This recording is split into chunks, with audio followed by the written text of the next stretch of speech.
Hold up, little buddy, what is you doing? Finna go hard, hard, hard. Ice on my neck, ice on my wrist. That for the squad, squad, squad. Know they gon' hate, do what I tell them. Get on your jaw, jaw, jaw. Work on smooth, I got the moves. I swear to God, God, God. Hey, I just dropped 200 on a new way. Pull up with that burp burp in my book. Pull up, got the party bouncing like the blue flame. Shout it back, ain't not my style when I drool. Watch me drool, wait, drool, hold up, drool, wait, drool. Watch me drool, wait, drool, hold up, drool, wait, drool. Watch me drool, wait, drool, hold up, drool, wait, drool. Watch me, watch me, watch me drool.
What is up, faithful? It is your boy Niners Sickness with the Niners Sickness podcast. Good evening. Good evening to all of you popping in into the podcast. Appreciate you guys. We have a great guest tonight. I'm excited to introduce him to you guys. A lot of you guys seen him, know him. We're going to get to know him a little bit better tonight. Looking forward to our guest. How's everybody doing tonight? Let's see who's in the chat. We got Kimberly. How you doing, Kimberly? Welcome to the podcast. We got Cardcast. What's up, Cardcast? How you doing, sir? Tony Smith is in the house. How you doing, Tony Smith? Good to see you. Rag is in the house. How you doing, sir? And all of you guys that are popping in, feel free to give your question. This is what I'm going to do. We're going to bring in our guest. I'm going to go ahead and ask him questions about himself. He'll answer them. And then towards the end of the podcast, I'm going to go ahead and open it up to you guys to the Q&As. So if you guys have questions for my guest tonight, get them ready. Don't type them in yet. Do not type them in yet. Just get yourself ready with your questions. And then when I open it up for the Q&A segment, then what you need to do is you need to put a Q, the letter Q, and a colon next to it. The letter Q and a colon next to it for question, and then put your question. And then we'll go ahead and read it out to my guest, and we'll have my guest answer it to the best of his ability. So keep your questions in mind, and once I open it up, then you can pop them on there. So with no further ado, before I bring my guest, let me not forget, do me a favor, guys. Make sure to wipe your feet by smashing that like button for your boy Niner Sickness. All right, guys, with no further ado, I know you guys did not come to watch me, this old man. You guys came to watch this youngster. So let me bring you in there. What's up, Ron? How you doing, sir? I'm doing good, man. How you doing? How you doing on this Monday? I'm doing great. It's Monday, man. It's Monday. It's April 23rd, May 23rd. Oh my goodness, I'm behind. May 23rd is still, it's still early. The start of the OTAs, for the Niners. Still a long way to go before football gets started. So, as I mentioned to you earlier, this is more of an entertainment type of podcast where we just kick back, put our feet up, relax, and drink our favorite beverage and enjoy the podcast. So this segment is going to be how do we get to know you a little bit better. But before we get started, let my viewers know how they can get a hold of you and where they can find your channel, my friend. Yeah, so I create content on several platforms. On Twitter, you can find me at Rohan Chakrav, RohanChakrav, on Twitter, where I'm tweeting about the 49ers almost daily.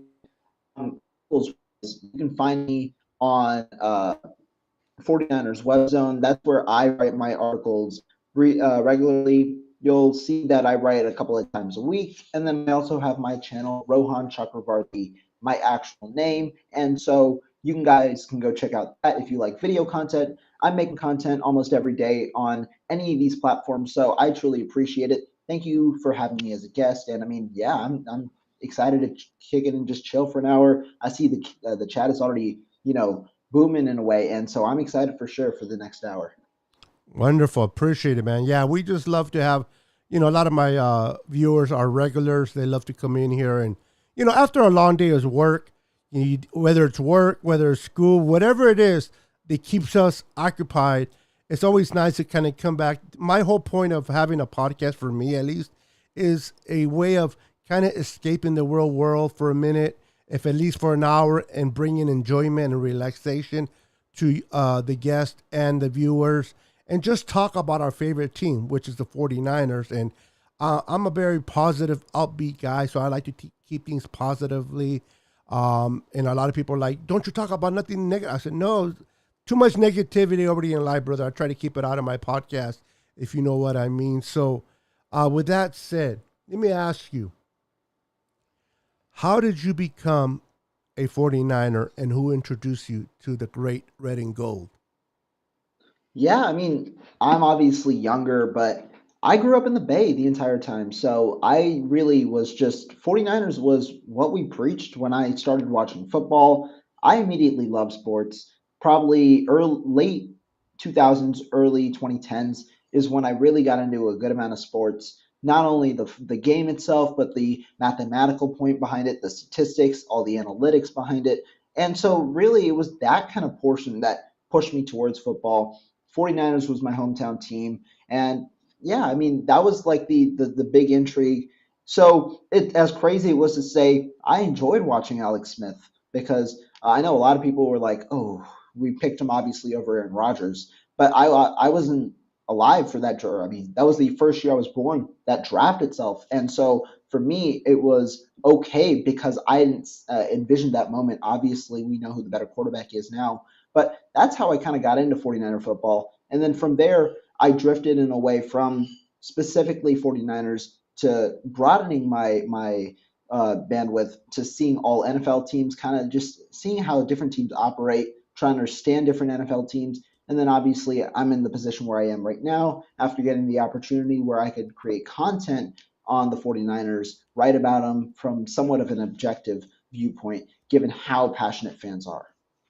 Absolutely. Yeah, it's always nice to have young talented people like yourself writing and giving your perspective of the team. I'm old school. I'm 52. I got to watch. One of the things that I really enjoy speaking is I got to watch the 49ers play in all 5 Super Bowls in person.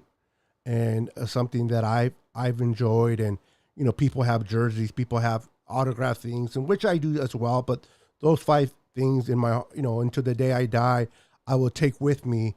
Unfortunately, that part I can't pass down to the kids, but I like to, I'm from old school, and everything's changed so much with technology, the way the players conduct themselves, with using social media. So having someone like you writing about the 49ers really keeps me up to date, and I really enjoy listening and reading your work, brother. You're very talented, and I appreciate what you do at the 49ers War Zone. Thank you. Thank you. Very much. So let me ask you now, real quick, moving on to the next question. Who's your favorite player of all time?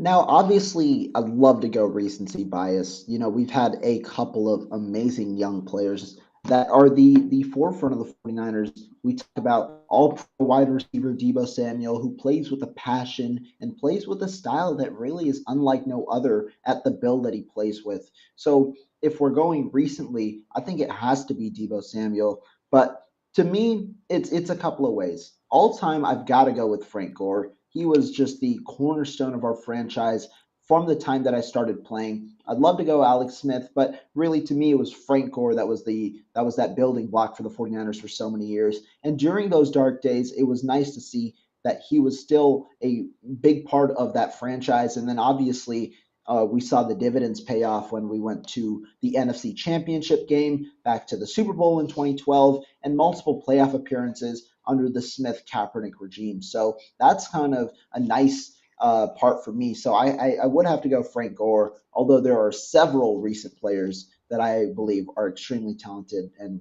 definitely love to follow. I like it. Frank Gore. Yeah, Frank Gore was amazing, is an amazing individual, but was an amazing running back for the 49ers coming out in Miami. I mean, he surpassed Clinton Portis. Who was the other running back that went ahead of him when he got hurt? I'm trying to think of his Right. name.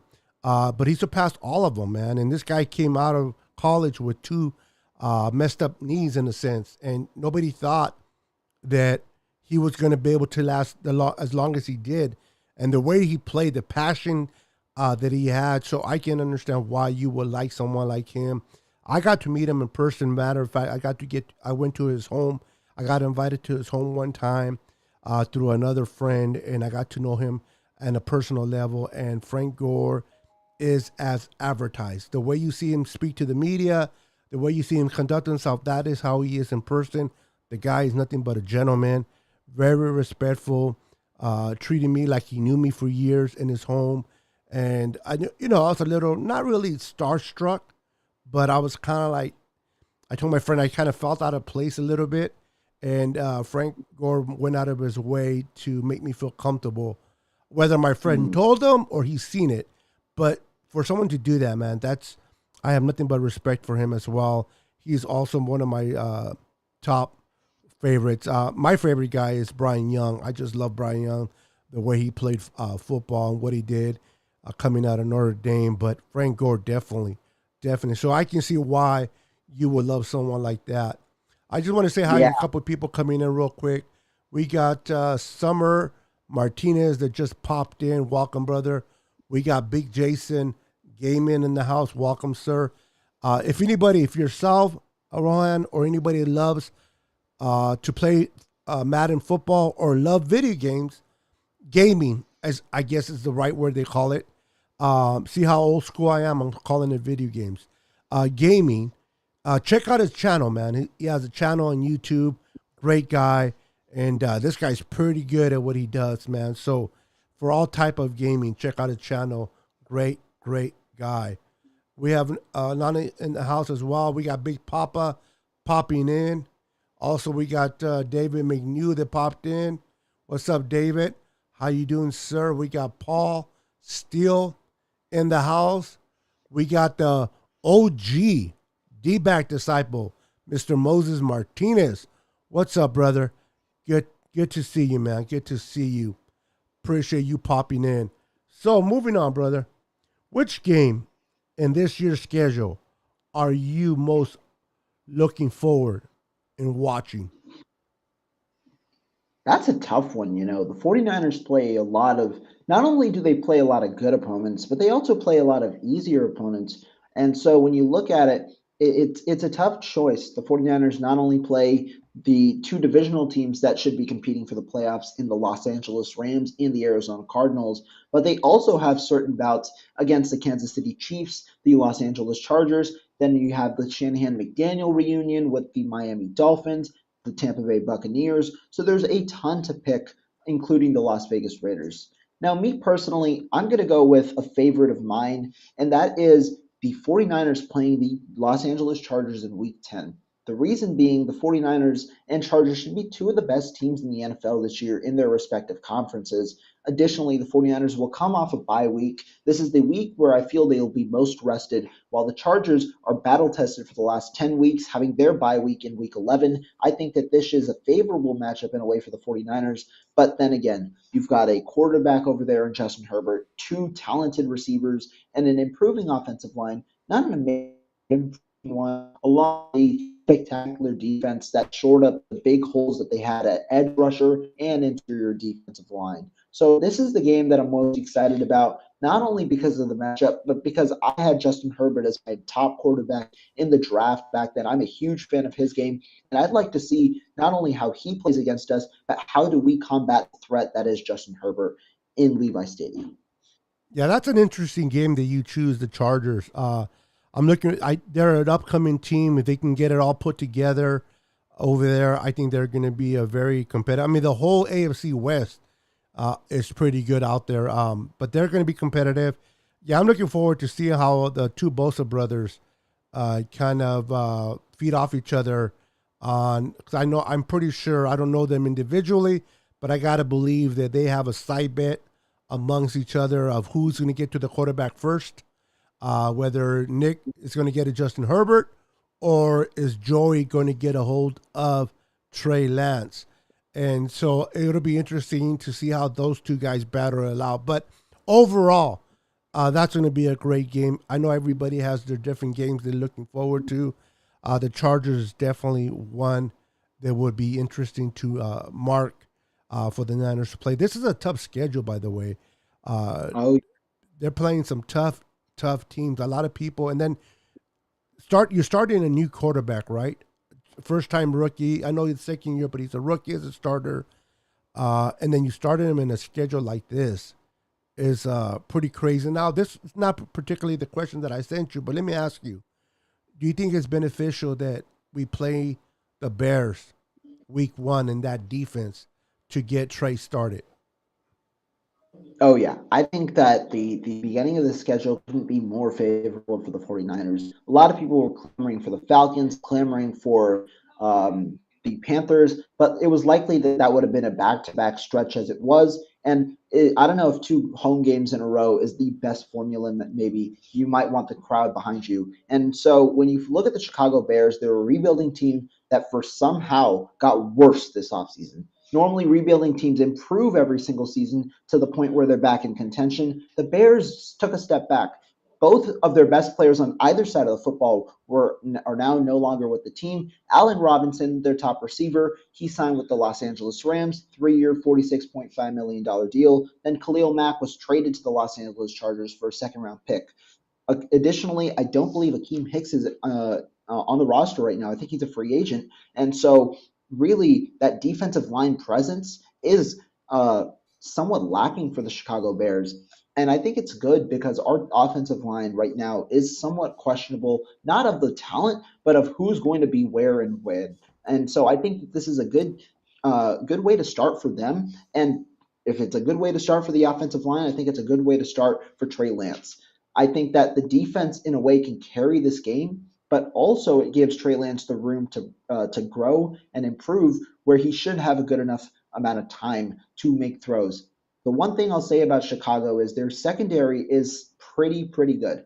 Jalen Johnson is there, an improving young cornerback. They did draft a cornerback in Kyler Gordon. They also drafted Jaquan Brisker. So they've got a couple of pieces that they're trying to build around over there in Chicago. However, I do think that this is one of the more favorable matchups for the 49ers. And so, yes, I do think this is a good start for the 49ers specifically because of Trey Lance.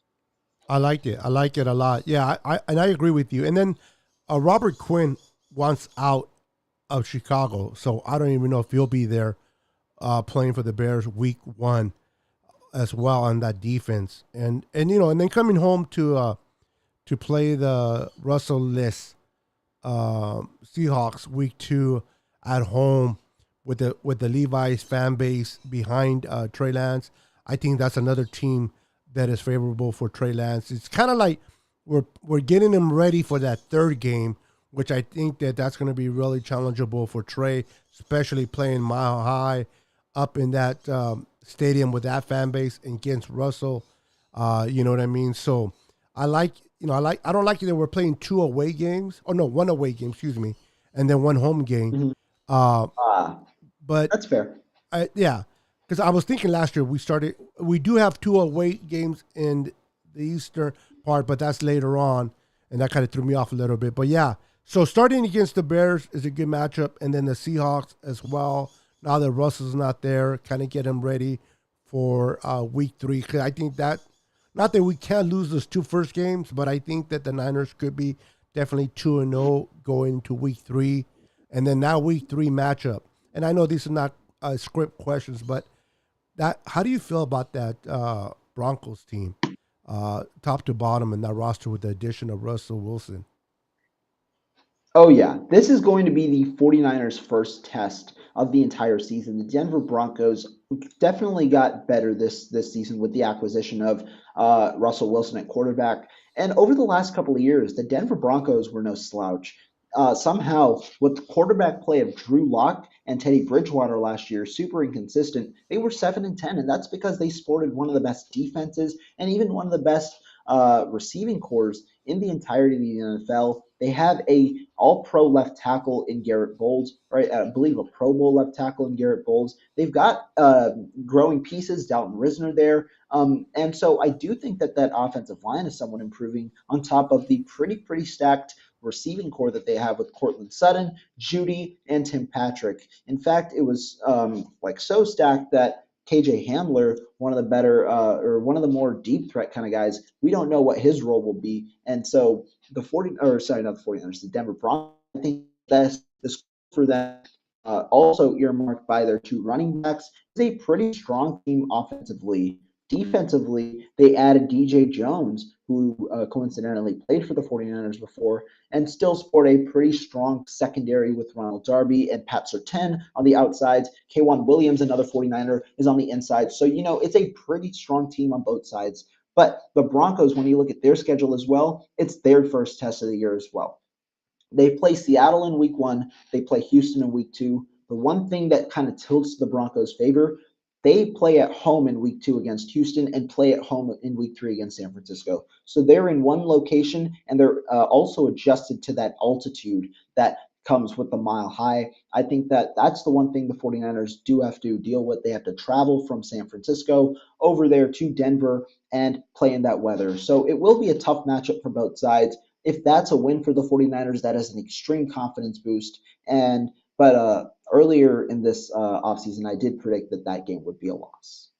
No, I hear you, brother. It's going to be tough, but I am glad that they're playing them early in the season, in a sense where Russell's still getting adjusted to that offense over there with the Broncos, and the weather will be much nicer when the Niners go face them. That if they would have had to face them somewhere in November or December, that would have been a little tougher. But at the end of the day, it will be a test for not only Trey Lance but for the whole team to see where we're at. Again, I took it on my predictions. I took them as a loss to them as well. But hey, if they win, no arguments with me. What's up, Christian? Welcome to the channel. So getting back to the scripted questions, brother. Let's see here. Where did I leave up? What position on this team, in your mind, is the weakest link and needs to be worked on? I think it really boils down to two positions. And when I say this, I say it with a grain of salt because the 49ers are so talented elsewhere where the focus really is on certain positions. When I look at it, it's the offensive line or it's the safety position. However, I've got to go with the safety position just because at the offensive line position, it's 5 members, and one of those guys is an all pro. The other guy is a pretty solid center and a pretty solid right tackle. And so at the moment, with the inclination that Alex Mack is returning, I do believe that those 3 spots are filled. If he doesn't return, obviously there's an open competition at center. Aaron Banks, from what Kyle Shanahan has said, should be starting caliber at the left guard position, his natural position from college. When you look at the safety position, there really isn't an eminent starter outside or opposite of Jimmy Ward, right? George Odom at the moment is probably my favorite just because of the money they paid him over other safeties on the board. However, I thought they could have addressed this position with a more proven safety in free agency, despite even with age, because there were several amount of free agents who could have been starting caliber safeties this offseason. And really, there was a lack of interest towards the safety position and an abundance of talent. You see Ron Curse only getting $5 million a year, one of the best tacklers in the entirety of the NFL last year, 101 tackles, 3.7 missed tackle rate. That's amazing for a safety. You see guys like Terrell Edmonds, 4 interceptions, 14 passes defended over the last 2 years, only a 56% completion percentage allowed in 2021. One of the better coverage safeties. Really, those are just two names, but there were 7, 8 guys that you could have started, plug and played, started right opposite of Jimmy Ward. And right now, I don't know if there is that one guy. Obviously, we have certain ideas, but we really don't know who that guy is. And so this is what I think their weakest position is. But then again, like I said, we take it with a grain of salt because the 49ers boosted their secondary overall with the addition of Charvarius Ward this offseason. There's an open competition at cornerback, but with boosting up their linebacker core, defensive line, and their cornerback position, it's okay to not boost that safety position in a way, just because a lot of the burden will be placed on several other positions, making it easier. It's just somewhat of a challenge schematically, I think, for the coaching staff. No, I agree. I agree very much with you as well. I just want to real quick remind all the viewers that are watching that towards the end of the podcast, I'm going to go ahead and open it up to the Q&As. So if you have any questions for our guest tonight, you will be able to type it in the comments. So don't type it in now, but get your questions ready. And then what I'll do is when I open it up, I'll instruct you on what to do, and you guys can go from there. But for those that are coming in late, if you have any questions you want to ask our guest tonight, get those questions ready for when we do our Q&A segment, and then we can go ahead and address that at that particular time. Let's see here. Let's see here. I thought they signed a guy from the Colts. I believe that's George Odom that he's talking about. He came from the Colts safety. Brought in more for special teams, but since we are lacking in the safety area, that they can definitely work him out there. And like you said, he's one of my favorites as well. I like Travarius more too. I don't know how he'll be. And also Hufanga is there. And I don't know if they're going to bring Tart back or not. I don't know what they're waiting with Tart or if they're finally done with him and they just moved on. What do you, unscripted, what do you think? Do you think Tart at the end comes back, or do you think they just finally moved on from him? No, I don't think Jaquaski Tart comes back. I've said this a couple of times, but I do believe that Jaquaski Tart won't be on a team at the start of the season. Or my bad. I think instead he's going to look to see whether a starting spot opens up, be it via injury or be it via trade mid-season, where he can be a plug-and-play starter and prove himself, because that's the opportunity he's looking for. Kwaski Tart, he's now 31 years old. Not many teams want a 31-year-old backup, obviously, and he kind of wants to prove himself to get that one contract because he hasn't really gotten paid over the last couple of years. It's been 1 year deal after 1 year deal. So he might want to get that extra contract. And the best way, I think, for him to do it is to get a starting caliber role, which might come only after the season begins. I don't think that there is going to be a play. John Lynch really didn't allude to it. He said there hasn't been communication between the two sides. It's obviously a possibility. I just don't think that that'll happen. Yeah, I agree with you as well. All right, so let's go ahead and move on to the next question. One of the areas that I felt last year was one of our weakest was special teams. I believe we were bottom 32 or 29, somewhere in that vicinity. And that's something that needed to be addressed. And I think the Niners addressed that quite a bit. So with all the additions in free agency and the people they brought in to revamp that special teams, how good do you think the special teams can be, especially adding a special teams coach as well this year? And how important is special teams to a football team, in your opinion? Yeah, I mean, the 49ers definitely improved special teams. I think that was an idea that they really wanted to go and infuse into their roster this offseason. You saw it with the words of Kyle Shanahan and John Lynch, and you also saw it with their actions, right? Some of their first free agent signings were revolving special teams. They brought in Oren Burks from the Green Bay Packers on a 2-year deal, a 25-year-old developmental linebacker, but with a ton of special teams upside. Then you also bring in a guy we just said in George Odom. Do we know if he'll play special teams more or a starting caliber role more? We don't know, but Odom has the capability to play special teams. One of the best tacklers in the entirety of the NFL, a AP, meaning All-Pro special teamer back in 2020. He had 20 special teams tackles, which led the NFL in 2020, and he didn't have a single missed tackle. That's how good George Odom was back then in 2020. And so when you look at it, he has the ability to play special teams. The idea is that he probably plays safety right now.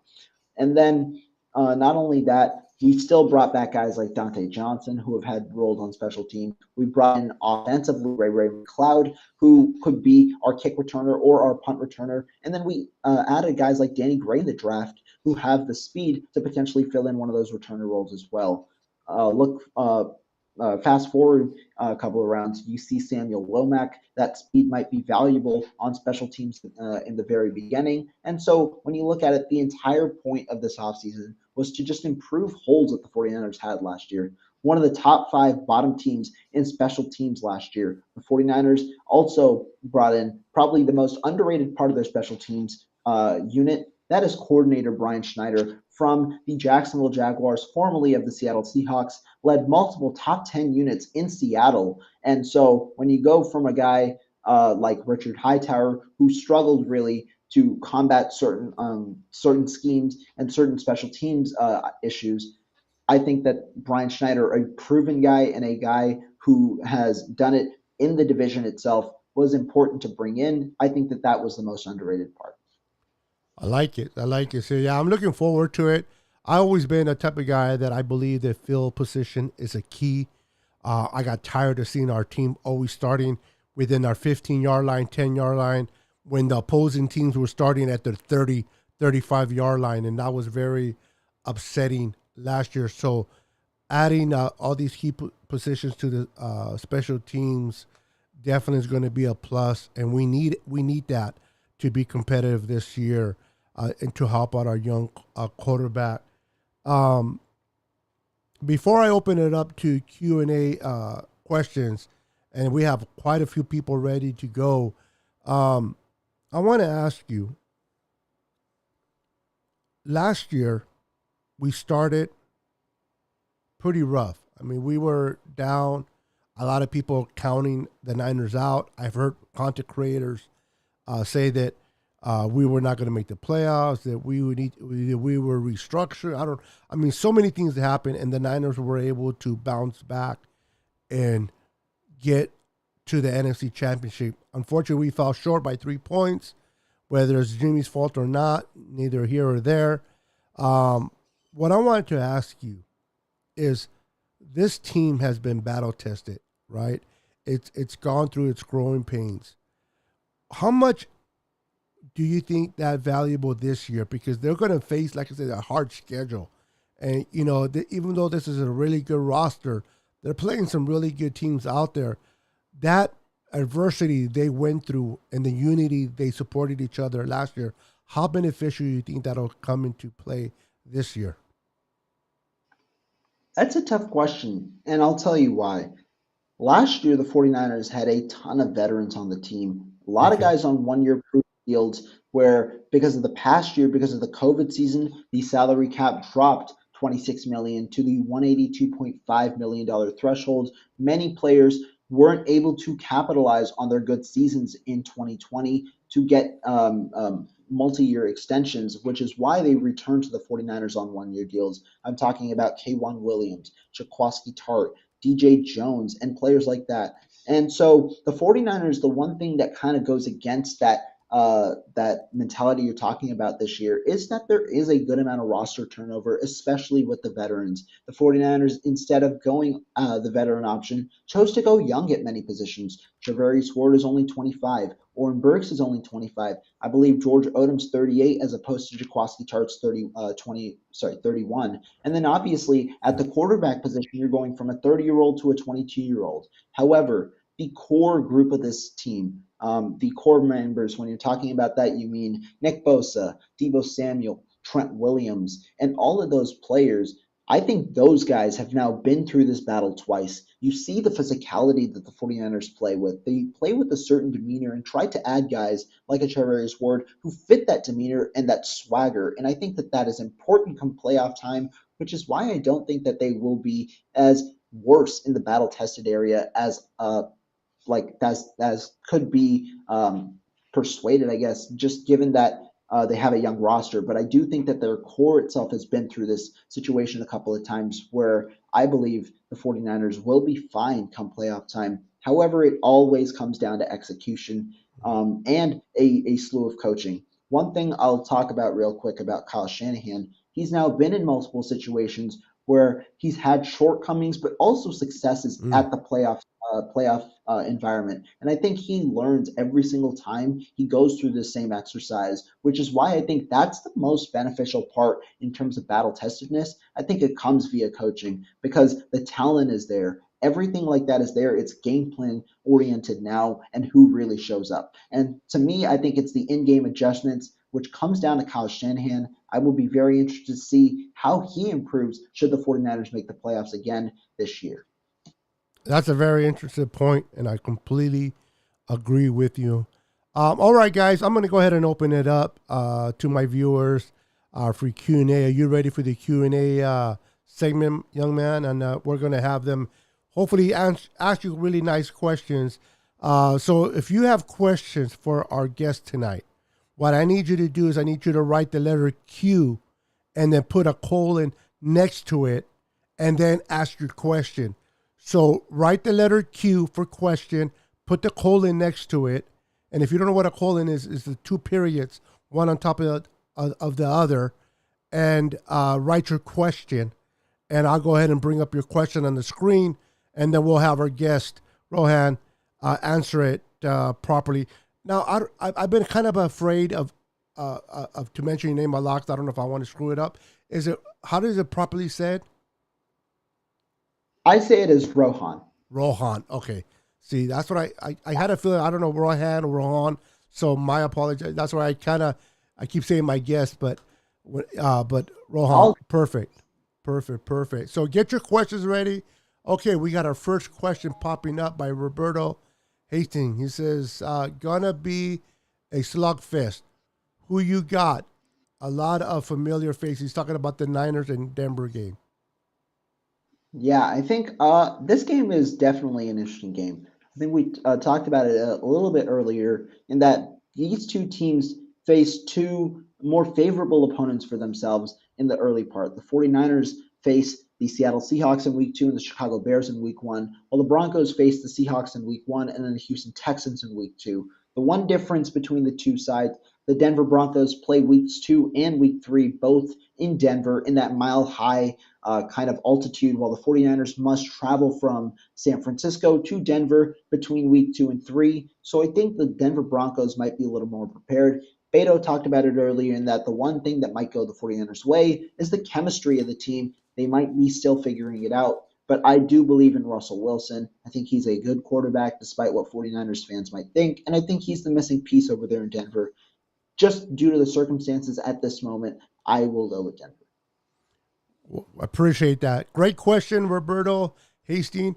Our next question comes from Moses Martinez, the D-back disciple. He says, how do I apply for the D-backs coach position? Because the current one is garbage. I don't know if you can answer that right. But... That one's a little tough because hopefully the defensive back group improves this year because obviously our defensive coaches, the main ones we know about, Chris Kosick, our defensive line guy, D'Amico Ryans, but both of those guys were not defensive back coaches, right? You've got obviously D'Amico Ryans being a linebackers coach. You've got the defensive line coach being Chris Kosick. And so it'll be interesting to see how the defensive backs produce this year because barring injuries, there really aren't excuses, right? I did think they produced favorably well last year. We were still a top 10 pass defensive unit, despite the amount of penalties, despite Josh Norman, and despite everything that 49ers fans might want to believe. We were still a fairly strong unit with a pretty below average group at the defensive back position. I think with the strengthening of the position, not only with top end talent, but also depth, we should be better prepared in 2022. Great answer. Thank you, Moses Martinez, with your question. Our next question comes from David McNew. Do we sweep the Sea Chickens this season, in your opinion? I'll to pick on my schedule predictor. I do believe the 49ers win both games against Seahawks this year. However, I did highlight that second game, week 15 against the Seattle Seahawks, as a potential trap game for the 49ers. The 49ers are notorious for dropping that one game late in the season in a way against an inferior opponent. Flashback to 2019, a 4-9 Atlanta Falcons team came into Levi Stadium to play the 49ers, a team with aspirations and a pretty strong record at the moment, and they beat us by a touchdown. And so when you look at it, this game could follow that very similar kind of situation. And I think the 49ers, the problems here, short rest. The 49ers play on Sunday, go straight to a Thursday game in Seattle during that week. The Seattle Seahawks, however, they play at home both weeks, first against the Carolina Panthers, then against the 49ers in weeks, I believe, 14 and 15, while the 49ers play the Buccaneers, a battle-tested game in a way, a playoff environment game in a way, against a really tough opponent in week 14, going up to face Seattle in the cold weather. I think that that game could be a trap game. However, I do believe the talent itself puts the 49ers at 2-0 this year against the Seahawks. I like it a lot. Thank you, David. And David has another quick one. This is more of your for you to answer in your opinion. He says, couldn't help it. He says, Popeyes or KFC? I couldn't resist asking. I don't eat too much fast food, I'll be honest. But if I was picking between the two, I'd probably go KFC. Oh, okay. KFC. There you go, David. And then we got a youngster. I don't know if you're familiar with our youngster Carcast. He also has his own YouTube channel. 15-year-old starting his channel. I'm a big supporter of him. He asked a question for you. He says, Rohan, what do you think of Dre Greenlaw? Is he your old school linebacker like the P. Willis? Not as good, obviously, but not your prototypical linebacker like Fred Warner, but still plays the run really well. Dre Greenlaw is an interesting case, right? Greenlaw obviously was one of the more prominent figures in the linebacker room back in 2019, notorious for that week 17 save against, I think it was Jacob Hollister, the goal line save that put the 49ers as the division champions back in 2019. When you look at it, Greenlaw, he is an interesting prospect. Last year, he missed a majority of the season with a groin injury. Came back in week 8, I believe, and re-aggravated that groin injury. Only played in 3 games, I believe, last season. So to me, like Patrick Willis, I don't think you can compare him to Dre Greenlaw. I don't think he is your prototypical linebacker. You're right. I don't think he's that. He plays the run well, has flashes in pass coverage, but the only thing is reliability. The one thing I'll talk about Dre Greenlaw, though, is 49ers have traded away these linebackers at the training camp kind of process. Obviously, it's DeMeco Ryans' sweet spot, so it's hard to move linebackers to the practice squad if they see enough from a linebacker like Jeremiah Gemmel or a linebacker like Segun Olabi and want to keep them on the 53-man roster. Dre Greenlaw could become expendable. I personally don't believe that he will. I believe that they'll stick with their 3-headed trio for this year, despite Greenlaw being on a 1-year deal. But that could be a case. However, Dre Greenlaw, he's a good piece, and I think he complements Azeez Al-Shire and Fred Warner well as a rotational piece in the linebacker group. I agree. And I also think that we have the best trio in linebacker in the NFL right now. I don't think there's a better trio out there, in my personal opinion. All right. Thank you, Carcast. Appreciate it. And then we got Moses Martinez jumping in there once again saying, Kyle Shanahan has not met the standards of the Bill Walsh and the George Seifert. Thoughts? I think you can say that's fair just because Bill Walsh had that repertoire with them. I'll just say this because I know people have pointed this out before. When you look at Kyle Shanahan and Bill Walsh's first 5 years in the NFL, you have winning seasons for coach, right? Bill Walsh went on a run after that. I don't think he had a losing season after his fifth year. They obviously won the Super Bowl in 84, 88, which was his last year with San Francisco. So when you look at it, I do think that Bill Walsh obviously has an impressive track record after those 5 years. I'm just saying, give Kyle Shanahan in a way a bit of time because he's an amazing play caller, still coming into his own as a head coach. Some decisions are questionable, but I think the offensive mind that he has justifies the reason that he's a head coach. And there's a reason also that Shanahan has a 6 year extension and that 6 year deal. He's there to mentor Trey Lance, which, despite the reports about the continuously underwhelming part, I don't believe that to be true. I think everything we've seen from Lance kind of shows that he's the guy, and Shanahan, that's up to him now. I think that Shanahan honestly gets a bit of a bad rep. He if you were talking about top 10 coaches, I definitely think he could be in consideration for that point, despite his record, despite things like that. And that's just because of the lack of talent, the most important position in football. By lack of talent, I mean lack of premier talent, and that's the quarterback position. But everything else around that, 49ers continuously lead the league in yards after the catch. He's had a good track record over there in Atlanta as well. So I know a lot of people talk about the blowing leads part. I do think, though, that Kyle Shanahan is the right guy for the job for the 49ers. Great. Thank you for that answer. I appreciate it. And Moses coming in with his questions, and we got the young man. It seems like the same guy's asking the question, which is fine. Anyone else wants to ask a question before we get to the hour mark, this is your opportunity. I don't know if can you read the question or no? Yeah, I can see it. Okay. If you Yeah. want to go ahead and read it Do for you think yourself, it's that's probably be easier. Yeah, so he's talking about the New Orleans game, which he alludes to as a potential trap game over there in Week 12. The 49ers played the Saints at home for context in Week 12, coming off a week against the Arizona Cardinals, I believe, in Week 11.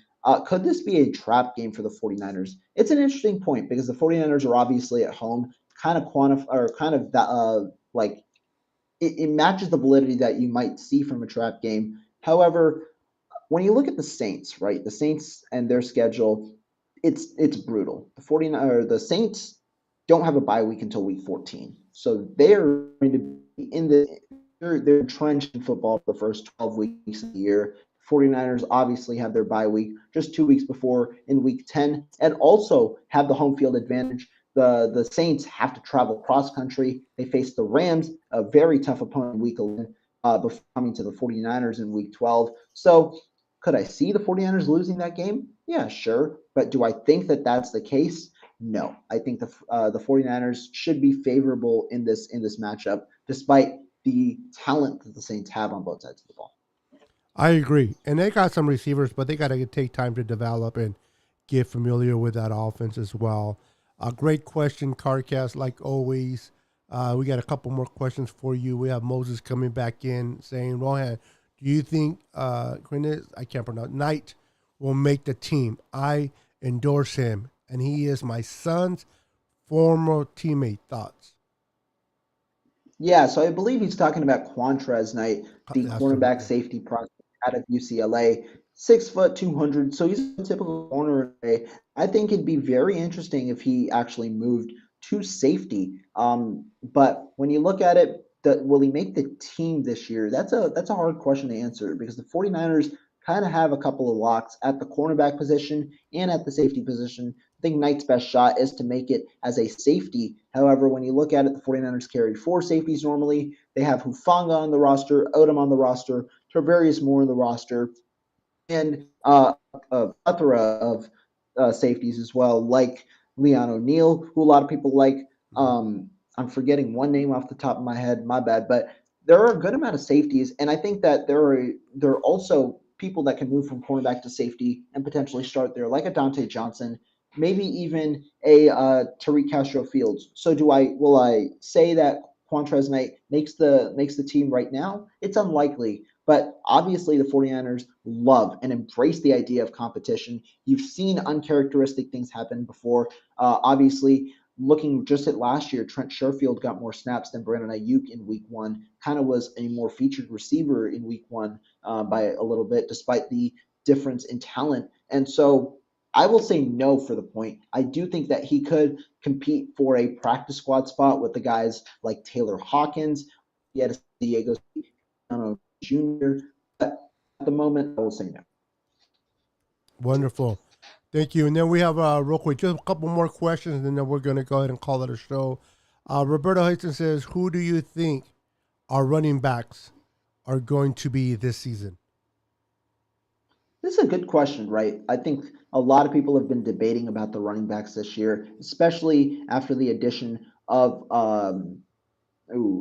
Ty Davis Price in the third round. When you look at it, Elijah Mitchell is obviously a lock, our number one from last year, who obviously started because of a plethora of injuries to the other running backs. You have Ty Davis Price on the roster now. Those are probably your top two running backs. I think Jeff Wilson really made the roster.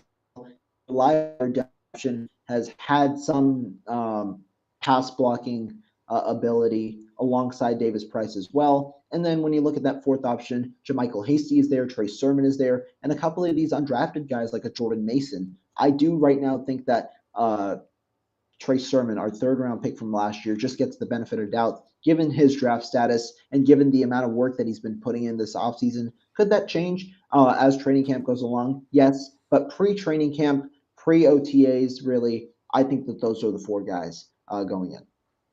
Wonderful, wonderful. All right, we're going to go ahead and just bring in these two last questions. So go ahead and you guys go ahead and hold off on your questions. I got two last people, Moses Martinez, and I'll have you read it, and I'll have you we'll finish it with Cardcast.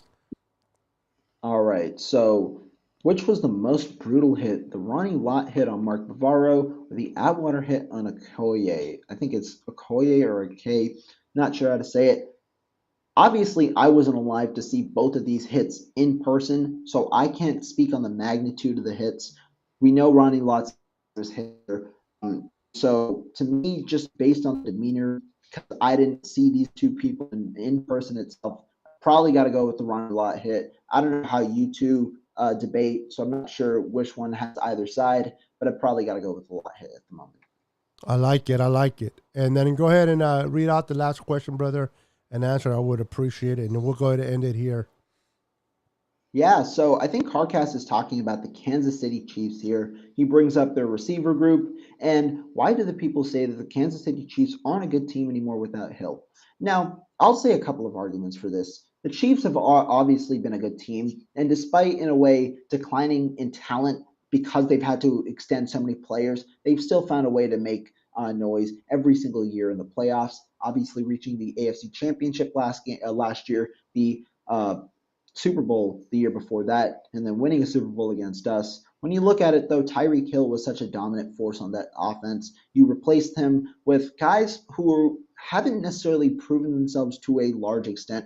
Marquez Valdes-Scantling has one of the worst catch percentages in the entirety of the NFL with such high volume. I think it's around 49.8%. And Juju Smith-Schuster coming off shoulder surgery. Sky Moore, a rookie, obviously takes a little bit to acclimate to the NFL. I don't know if he starts immediately. Mecole Hardman probably is the primary receiver at the moment, just given his familiarity with the offense. When you look at it, too, their defense, their edge rushing position at the moment is somewhat questionable. You have Frank Clark and Chris Jones on the defensive side, mainly to stop the run, but you're also trusting a rookie there in George Karlaftis. At cornerback, they just lost a top-tier cornerback in Charvarius Ward to the 49ers, of course. And their linebacking group, it's solid with Nick Bolton, but there really aren't any other proven guys in that linebacker group either. So really, it's a lot of trust in unproven guys, and then there are holes that they haven't filled out yet, specifically on the offensive line at right tackle. Andrew Wiley hasn't necessarily been a notable starter. The rest of the offensive line is pretty good, though. The uncertainty at receiver, and also the most important thing that I'll say for this argument is just that the other teams in the division got better. Every other team in the division got better. When you look at the Denver Broncos, Russell Wilson, you obviously brought in, I think it was the pass rusher in Randy Gregory, who I believe is a Denver Bronco now. You also bring in a DJ Jones, mind blank right there, but DJ Jones is there as well. But there's a good amount of players that you bring in over there in Denver. Oakland obviously, or Las Vegas obviously brought in Chandler Jones at the edge rusher position, brings in uh, Rock Yassin in the trade for Yannick Ngakwe, and then also brings in Devontae Adams. So they got him. They had improvement as well. The other team in the division, Los Angeles Chargers, brought in Khalil freaking Mack. So Yep. all three of those better extent, while the Chiefs either stayed stagnant or got slightly worse. That's the reason I think that people make this argument. It's not that the Chiefs aren't a good team anymore. It's just it's hard in a way to see them winning the division by a mile with the amount of good teams in the division. Great answer. Great question, Carcass. And real quick, before I end the show, I always like to give away a gift for the participation of those in my chat as well as my guests. So I'll be giving away, it's hard to see with this green screen, but it's a beautiful all gas, no brakes patch that I'll be giving away to one of the lucky winners. And what I like to do, Rohan, is I like to do the duck race. I don't know if you've ever seen the duck race or not. So let me move you over to my other camera. Give me 1 second. And get rid of here. Let me bring you over here. There you are. And then let me go ahead and bring the duck race. And we'll have a little bit of a nice little duck race here. Give me a second. There it is. Let me bring it into view. Give me a second. And we have the 4 names on there, which is David McNew, Roberto Hastings, Moses Martinez, and Carcast. For those, this is just my way of saying thank you for participating within my podcast. So I put it in for a quick minute. Are you guys ready? Who feels lucky? Which duck is going to get crossed the pond first and get you this beautiful patch mailed out to you? So let's go ahead and get this party started. Let me make sure everything's properly set. All right, you guys ready? Here we go. Good luck. There we go.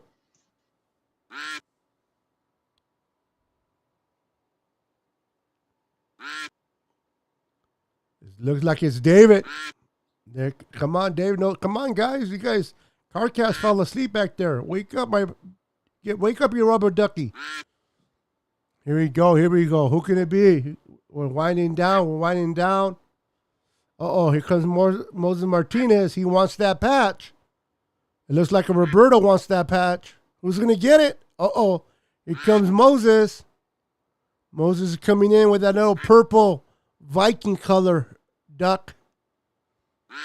Let's see. Is it going to be Moses? Oh, my goodness. He's all by himself. Uh-oh. Is that Carcast waking up? Here we go. Here we go. 7, 6, 5, 4, 3, 2, 1. All right. It is going to be David. David, congratulations, brother. Congratulations, David. I got your information already. I will mail out this patch to you tomorrow. Congratulations. Thank you for playing. Let me go ahead and shut this down because it's quacking in my ear. I appreciate you guys popping in. And let's give my my guest here. Let me put you back on the other one. Give me 1 second. And we'll go ahead and call it a night. Boom. There you are. All right. So, thank you, Rohan, for being a great guest, bringing your knowledge. Once again, let everybody know how they can get a hold of you, where they can go, and what you're all about before we close this podcast. Yeah, right on. So I am going to be found at Rohan Chakrav on Twitter, RohanChakrav on Twitter. So make sure you guys go follow me there. On YouTube, it is my full name, Rohan Chakravarthi. Try and post almost daily content around 5 days a week. And I'm on a podcast with several other guests. Be sure to tune in. A lot of talk with 49ers. And also, I do work with 49ers WebZone, have a lot of writing there. So be sure to check out the article portion if you like seeing written content. But Beto, thank you so much for having me on today. It was a pleasure getting to talk with you for this hour. Just, pretty chill and just talking some 49ers, what I love to do. Yeah, that's what I do, brother. I just, I know there's a lot of news, but right now at this time of the year, it's just all about having fun. And like I said in the beginning, it's all about kind of unwinding your day, relaxing, talk about things that are fun to talk about, and kind of staying away from the things that we don't really know what's going to happen. We're just speculating, and I think it's just more headaches than it's worth, at least for my podcast. But it was an honor. And I'm gonna have you send me your email as well. Or I'm gonna send you one of these as well for you, just for participating in my podcast, man. I'm looking forward to having you down the line back as a guest. And I know you co-host with one of your partners. Maybe one of these days I can have both of you on my show and bring your talents. And check out this man's writing on Warzone. This guy is a great writer. Don't let his youth fool you. Sprite Kid, I love his writing, man, and very insightful. I truly appreciate you, brother. I have nothing but respect for you, and it was an honor to finally have you on my show, and I really enjoy this hour with you. Oh yeah, most definitely, brother. And you. everyone, go ahead and hang in there. When I close up, stay there for a second. I'll talk to you after the show. Everyone, thank you guys for tuning in. Thank you for all the viewers. Thank you, especially those that participated in the Q&As. I'm going to start doing that more often. Today was actually the first time that I really pushed it, so I'm going to do that with more guests. Thank you for joining. Everyone have a blessed Monday evening and enjoy the rest of your week. And remember, remain faithful and always be faithful to the logo. Good night and God bless.